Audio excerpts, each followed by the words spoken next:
So this is Project waveRider. It's a new kind of synth that's kind of based on entering sound effects as rhythmic objects into sounds. So in this glimpse, I'll just give you an overview of what's going on here. You have the waveRider itself, which starts kind of here, and you choose the sort of waveRider source palette to work with, which is based on wavetable synthesis. And from this particular unit, the waveRider Select, you have the option to input all of this stuff here. And that's the main part of the engine.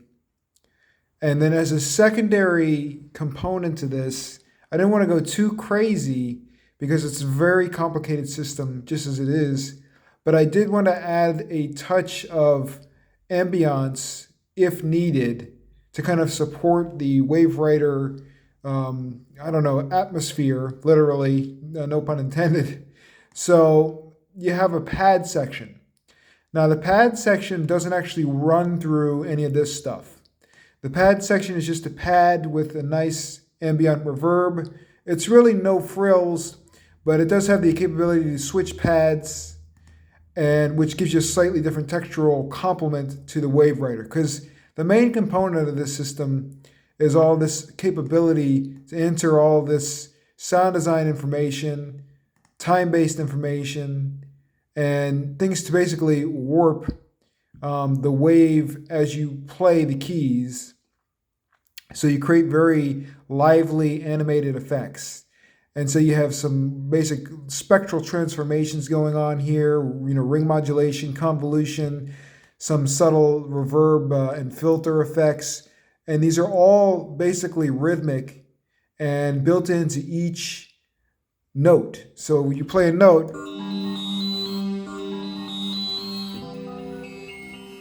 and then you can dial in new parameters,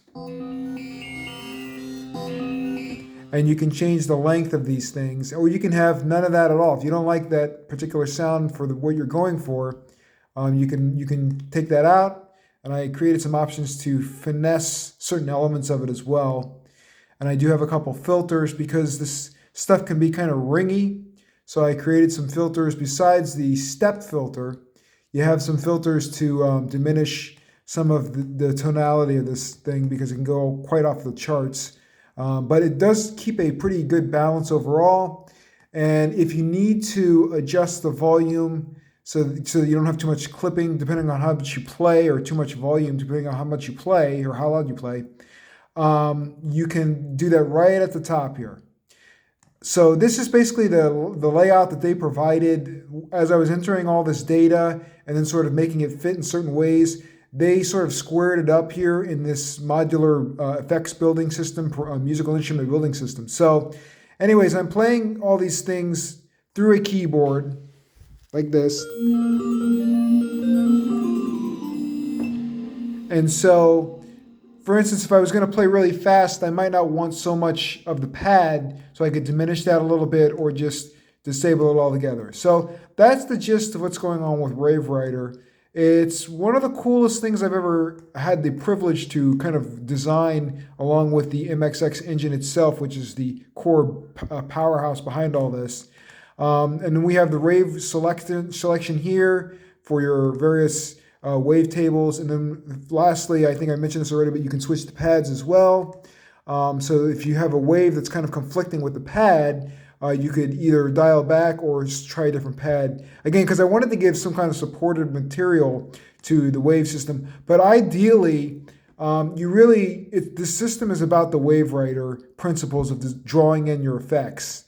So the basic effects that are included are, ring modulation, filter, the basic wavetable synthesis, some reverb, and stuff like that. Basically, because I don't want to go too crazy with this engine because I don't want to overwhelm either the GUI or the power of the system, because these things can get so complicated. So that's what's going on here. It's basically step in your sound design elements into the waveRider. So we'll give a preview here.